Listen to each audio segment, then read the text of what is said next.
Welcome, everybody, to Watch Diary. My name is Ryan Snelling. I'm getting situated. I'm excited to be here tonight. It is 7:06 p.m. on Wednesday. It's been a hell of a long day. I came right in from work and turned on these LEDs. LEDs? RGBs? LEDs. I turned on these lights and sat immediately down to record and talk to you guys. And I realized Did you hear that? Oh my God, that was scary. My bedroom door just like shook. I don't know if the heater just came on. Let me go get this blanket. I'll be right back. Okay, anyway, that's a little bit better. I sat immediately down to record and speak with you all after a long day at work, almost 12 hours. But I'm with you now, and it's all good. I also owe you a deep apology. I sat down to record last night about this time. You know, I was going to talk about the Oscar nominations, talk about The Last of Us. I'm still going to do that today, but when I sat down to record yesterday, you know when you get tired kind of too early in the evening to take a nap, so you just kind of have to deal with being tired, knowing that you're eventually not going to be tired, and then you'll come back to being tired for bed. That's what happened, except it happened while recording the show. So I got on tired, but thought, hey, I'm recording a podcast. There's no way I can get more tired while talking. Turns out that's not true. So as the podcast was continuing, I progressively got worse and worse. And I was still going to release it because I chalked it up to, you know, what Jay and I used to talk about. It's a thing. It's just a thing. Whatever. It's just a tired episode. You know, sometimes I use that, guys, to justify getting away with being lazy. Sometimes it works, but I didn't feel right about it last night. So anyway, I got progressively more tired. It was a short episode, and I was bummed out, and I just signed off. And then I took a shower, got cleaned up, groomed myself, and woke back up. And I was like, you know what? I'm feeling guilty. I am not proud of the sleepy podcast that I just recorded, and I owe my audience, my viewership, more than that. Now, is my best really that great? I don't think so. But you deserve it either way. You deserve my best, whether it's great or not. So I sat back down and recorded a much better, much more fulfilling, energized, fun episode. And then I looked down at my screen and realized that I didn't have the mic on. So I recorded 2 of these that ultimately I'm not releasing. And it was really sad and upsetting. So I just shut off my lights and went to bed. I was done. So anyway, this is why the podcast is late. It's because originally I was lazy and then incompetent. So now I need a third take to do this simple podcast. Is this episode still going to be short? Yeah, it is. I'm going to react to The Last of Us. We'll talk about the Oscar nominations a day late. I've had more time to ruminate on my thoughts, though, I guess, even though I guarantee you they haven't changed since last night. So that's the story of that. I am doing really well outside of that. You know, we got some great TV going on. I'll tell you what, though. I noticed, and you might have noticed it too, if you follow me on Letterboxd. If you don't, follow me at letterboxd.com/rewatchryan. But if you follow me on Letterboxd, you might have noticed I have only watched one film in the year of 2023. Isn't that crazy? We are 25 days into January, and I've seen one total movie, period. And I'm not talking about a 2023 film. I'm talking about a movie that exists. What was that movie? Ford v Ferrari. Why? Because that movie rips. But that's it. I think I watched that on New Year's even. So I watched that right out the gate. But for weeks, I haven't watched anything other than a lot of YouTube, caught up on Yellowstone a little bit. I've watched more sports in the last month than I've watched in like 3 years, probably. And so, yeah, I'm just not really hungry for movies right now. It'll come back though. I soured because all of the indies that I feel like I'm supposed to cram in before award season. I kind of just brushed them under the rug. I'll get to them eventually, but like the After Sun and All Quiet on the Western Front. There's a lot of those movies I still need to get in at some point, but I just haven't yet. Haven't had the energy or desire to. I don't really have a TV set up in my apartment. This is my screen in my apartment right now. It's what I watch TV on at night, and usually I'm just watching like John Campea or Robert Meyer Burnett or like Kill Tony episodes, just random stuff on YouTube. But other than that, nothing really. And I don't. What's weird is that I'm excited about movies. I'm hearing a lot of great things about that movie, Skinamarink. I still haven't seen Megan. I need to see that. I think the first theatrical experience I'm gonna have in 2023 is Knock at the Cabin, but I'm not even sure when that comes out. Is that now or February? According to this, it is February 3rd. So yeah, we still got a ways to go. What is it, 2 weeks from now? No, it's next week. Okay, yeah. So I might go another week, but it's all good. I think I don't feel the need to go see these movies in theaters though. So I'll probably check out Megan and Skinamarink, and there's something else too that I'm missing. I can't remember what it is. 80 for Brady? No. Regardless, I feel fine watching them at home, but I am excited for them. I just haven't felt the need to go to the theaters. And I haven't even seen Avatar for the second time. I definitely want to see that.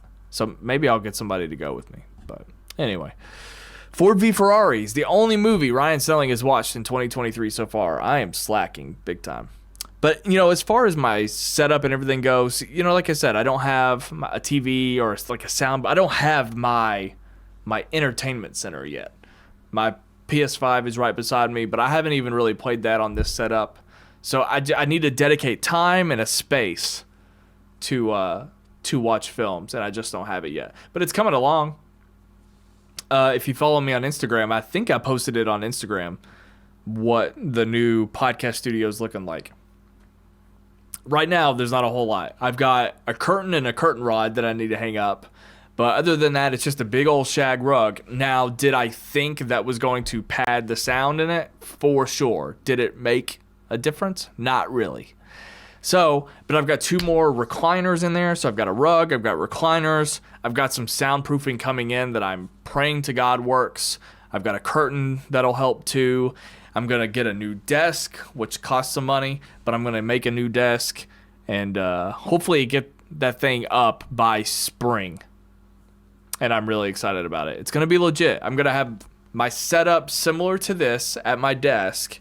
And then to the side, I'm going to have a podcast studio with the 2 seats. It'll look similar to like what you might see on like The Fighter and the Kid or this past weekend, the Theo Vaughn podcast. So those like 2-chair podcasts. It's going to be cool. So I'll technically have 2 setups. It'll be a legit studio. So I'm excited about that. But I just need more time to figure all that out. Everything else is going well though. So yeah. This episode is going to be short, so I'm kind of done talking, doing housekeeping. Let's talk about The Last of Us for a second. So 2 episodes are out at the time of this recording. I am loving this show, and I'm kind of glad I waited another week because I've been tricked before by these populist TV shows. I love the first episode of She-Hulk. I love the first episode of Obi-Wan, and those fell off big time. So it's good that I waited another week to really get a sense of what now. When I finished The Last of Us episode 1, did I think it was going to be another She-Hulk? Absolutely not. I feel like I got the genius of it right out the gate. But just to be sure, I felt good about watching the second episode before I talked about it, and the second episode was incredible as well. So we have 2 excellent episodes right now, and I'm loving the show. So my experience with the game, however, it's unique in that I don't really know what happens in the story. I've played the game. I own the game. I don't think I've played farther than where the episode ended, episode 2. So I'm not far at all. I think I remember the first interaction with the clickers in the museum or whatever that first level is. But my experience with The Last of Us, I didn't have a PlayStation for a long time, for probably a decade. I didn't have a PS3 and I didn't have a PS4 until very late. So there was a long time where I wasn't playing PlayStation. But what I remember, and I believe The Last of Us came out on the PS3. What I remember is a friend of mine packed up his PS3 and brought it over to the house I was living in so that we could watch him play. And I thought that was kind of unique because usually when you get a game you're excited about, especially a solo campaign game, you buy it and then you just zone out and ghost everybody and you play the game and have an experience with it. But he wanted to share it. And so he packed up his PlayStation just to show us this game. He didn't let us play, but we watched it. This was pre-Twitch. So I remember a lot of my firsts with the game, if you will. So I remember playing the game and the moments that we saw on the TV show so far. I remember all that. It jogged my memory. But yeah, when I eventually got a PlayStation and eventually got the game, it was, I don't know, a year or so ago. So it was recently, probably around the time that the show was announced to begin with. So when they announced Craig Mazin, I knew that we were in. And immediately the fan casting took over everybody's imagination. Pedro Pascal is obviously awesome in the role. And Bella Ramsey, I think, is really great. I didn't know how to cast Ellie in my head. I didn't know enough about the character. And I really just couldn't think of anybody, honestly. But Bella Ramsey's an inspired choice, and she's crushing it, I think. For Joel, however, my fan casting was another Game of Thrones alum, even though it's hard to complain about Pedro Pascal. Nikolai Coster-Waldau. There was a movie, I don't remember what movie it was. Maybe it was it Shot Caller? There's some movie where he has a big bushy beard and longer hair, and I just thought it would have been an incredible Joel. But either way, Pedro Pascal is also awesome. When Craig Mazin was announced as showrunner, I feel like I knew right then and there, just like a lot of people, that we had a hit on our hands. And the show has done nothing but deliver, and if anything, exceed expectations, I think. So I'm loving the cold opens. I love the groundwork that it's laying. From what I've been told, it is adding and contributing to the mythology, which is really great to hear. I like that, and I'm impressed by that. So good for them. I can't tell those things or differentiate, but what I see is just a really great story. So I am enticed by the cold opens. I think there's a lot of intensity to them, and there's a lot of weight going on. There's a lot of weight to be felt, I guess. And I think the acting is incredible. The visual effects floor me. I think they are so seamless. They look so good. The exteriors in Boston, the clickers look incredible. Like, just so awesome. The practicality of them, I love it. They feel tangible and real, and I'm just so impressed by all the visuals in the show. But I'm loving it so far. I don't have much else to say. Again, I don't know anything that's happening. I'm just glad that I have this kind of show, because I really do love these shows, but I reject The Walking Dead openly. I despise that show, really. So I'm glad that I'm excited about this, and the viewership is incredible. I mean, it gets better every week. The viewership went up, 20% or something from week 1 to week 2, and that's incredible. So HBO doesn't miss. Maybe they do, but it's awesome. Easily the best video game adaptation of anything ever, hands down. I'm not gonna lie. So I did work 11 hours, like I said. I came straight into here. So I'm getting tired, but I'm not going to let myself fall into what I fell into yesterday. I'm going to take a break, gather myself, and get a drink. And then after the ads, I will talk about the Oscars, and I will head out. I love you so much. I will be right back. All right. I've got some food in my belly. I had some chicken and rice and broccoli that I've meal prepped. I've still got 4 more to go. I don't know how I'm going to eat all this chicken. But anyway, that woke me up. I also have been chewing gum. I'm going to try to keep my sloshing to a minimum. I don't want to slosh while I'm on the podcast, but I do have gum. It'll keep me awake. I'm feeling energized, though. I'm feeling better. So let's go on and talk about the Oscar nominations. I don't have any brilliant revelations other than I am in Team Woman King, and I'm kind of bummed out that it got completely shut out from everything. Not a single nomination for the Woman King. I think there's some movies that got nominated in place of the Woman King, and I'm not really for it. But let's look through it together, shall we? So let me switch over. All right, here we go. These are the nominees, and you probably already know them by memory now because they've been out for a while, and I'm late to this game. But let me see if I can pull them up, make sure they're all in the same frame. They are. Perfect.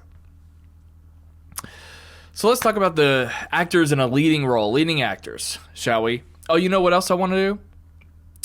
I need to pull up my Letterboxd.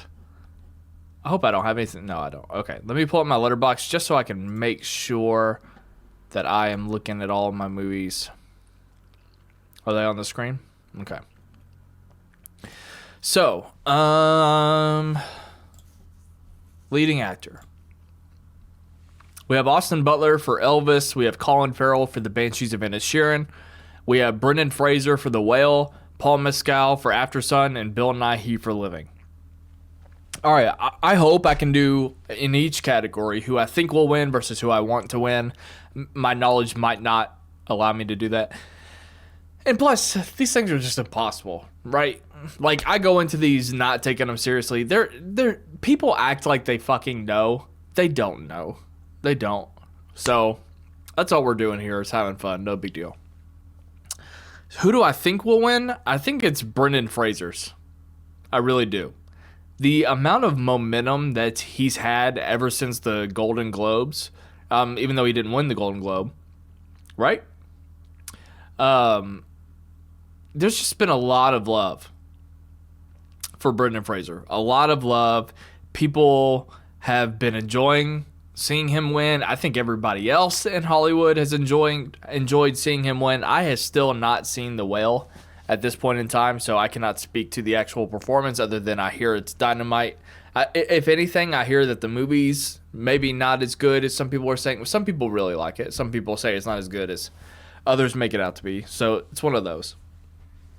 But as far as his performance, there's such a great narrative behind it. I mean, none of these other actors, as far as I could tell, have a great narrative. I mean, the narrative around Austin Butler is that he's a huge up-and-comer, like, for sure. He was in my breakout stars list on Instagram.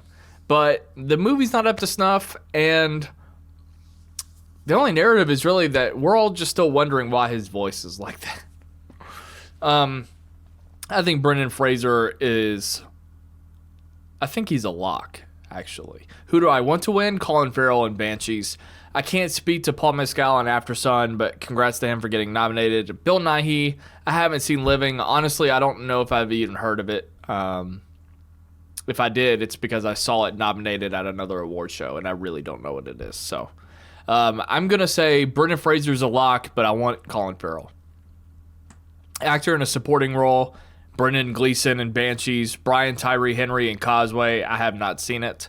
Judd Hirsch in The Fabelmans, Barry Keoghan in The Banshees of Inisherin, and Ke Huy Quan in Everything Everywhere All at Once. Let's just get out of this. Let's get this out of the way here. Judd Hirsch doesn't deserve to be nominated. What are we doing? He was in one scene. Was he good? Absolutely. But how many actors did he beat out for his one scene? I mean, come on. What are we doing? And the other, like, right now, I haven't seen Brian Tyree Henry's performance. I really haven't, so I can't speak to it. But, I mean, how many other actors could we have gotten in here? I mean, hell. Well, I don't know. I'm not seeing a lot of I'm not seeing a lot of supporting fare. Would Daniel Kaluuya, would he be well, I don't know. He might be a lead. Anyway, maybe there isn't a lot to go around here. But either way, for one scene, I'm not really about that. Supporting actor, of course. Was he a supporting actor? For sure. But it was one scene. Give me a break. No way he wins. No way. Same thing for Brendan Fraser. I think I can't pronounce his name, or I can. I just can't remember how to pronounce his name. Ke Kwan for Everything Everywhere All at Once. I think he's a lock. So the narrative around him very similar to Brendan Fraser. People are loving that he's winning, and people are loving the movie in general. It's probably the favorite to win Best Picture, not to jump ahead, but I think everything is focused on him winning actor in a supporting role. And who do I want to win? Ke Kwan as well. It's the same pick for both. I think he's a lock. I think the two Banshees actors will cancel each other out. So yeah. Actress in a leading role. I wasn't a big fan of Tar. I wasn't a big fan. I'm going to go with Michelle Yeoh and Everything Everywhere All at Once. It's going to come down to her and Cate Blanchett. I want Michelle Yeoh to win, but I think Cate Blanchett might stand in her way. Ana de Armas, I haven't seen the film Blonde. I hear that she put her heart and soul into this role, but I think there's still a disconnect, especially with like her accent. But Andrea Riseborough, I'm not going to lie, I have no idea who that is, and I have no idea what To Leslie is. So out of protest, I'm going to not care about that. So Michelle Yeoh is my favorite, but I think she could get beat out for Cate Blanchett. All right. Let's address the elephant in the room. Do I love Marvel movies? Of course I do. Do I enjoy the Black Panther movies? Definitely. Does Angela Bassett getting nominated excite me? Yes. Does she deserve to win? No. So the fact that she's been winning, I'm happy for her and for the film, but I just don't think that role in that movie is worthy of it. She's worthy because she's a great actress, but I don't think this is the role that stands out. I really don't. Is it her biggest populist role? Yeah, probably. I think who should get it is Stephanie Hsu. Now, Jamie Lee Curtis is in here for the same movie, and Jamie Lee Curtis is probably taking up the spotlight because she's Jamie Lee Curtis.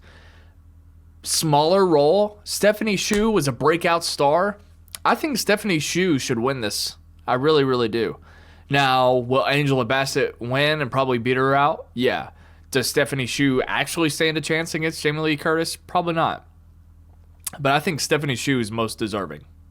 I mean, she played the villain or the antagonist in the arguably greatest movie of the year.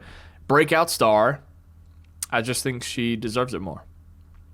Animated feature, I can't speak to any of this. I only saw Turning Red. I liked it. Marcel the Shell with Shoes On is a movie I guarantee I will never see or lay eyes on for the rest of my life. I guarantee it. Cinematography. All Quiet on the Western Front. Haven't seen it, but based on what I've seen, it's very similar to other war films. A lot of continuous shots, a lot of desaturation. I'm into all of that stuff, but from what I can tell from the trailers, and again, it's a small sample size, I get it, doesn't stand out. Well, it looks good. It just doesn't scream that it's, one of a kind, beautiful. Bardo, have no idea what that is. Elvis, very energetic.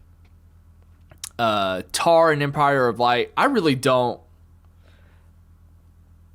I'm going to choose All Quiet on the Western Front because it's a style that I respond to. But I don't really know a whole lot about these movies, and I don't think Tar should get it. In fact, Avatar got snubbed, 100%. The Batman got snubbed, 100%. And Top Gun Maverick got snubbed, 100%. So what are we doing with all these others? Costume design, shout out Ruth Carter. Directing. Martin McDonagh for The Banshees of Inisherin. The Daniels for Everything Everywhere All at Once. Steven Spielberg for The Fabelmans. Todd Field for Tar. Triangle of Sadness for Ruben Östlund. I am going to go with the Daniels. So, usually, when I compare Best Picture and Best Director, I give Best Picture a more overall overwhelming vote, but best director is something that's a little bit more technical. In this particular case, I think it happens to be both. Now, if something was to beat the Daniels, or if someone, I should say, was to beat the Daniels, I think it's going to be Martin McDonagh for the Banshees of Inisherin. I'm not going to lie. I think they both could beat out Spielberg. I really do.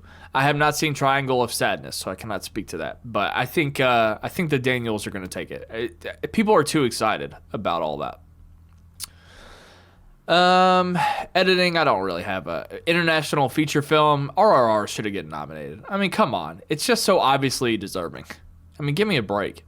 No other international feature transcended the way that RRR did. Makeup and hairstyling. I don't have. Music, I haven't heard. I love the music in Banshees of Inisherin. I really do. That's probably the one that sticks out to me the most. Music, I think Natu or Hold My Hand.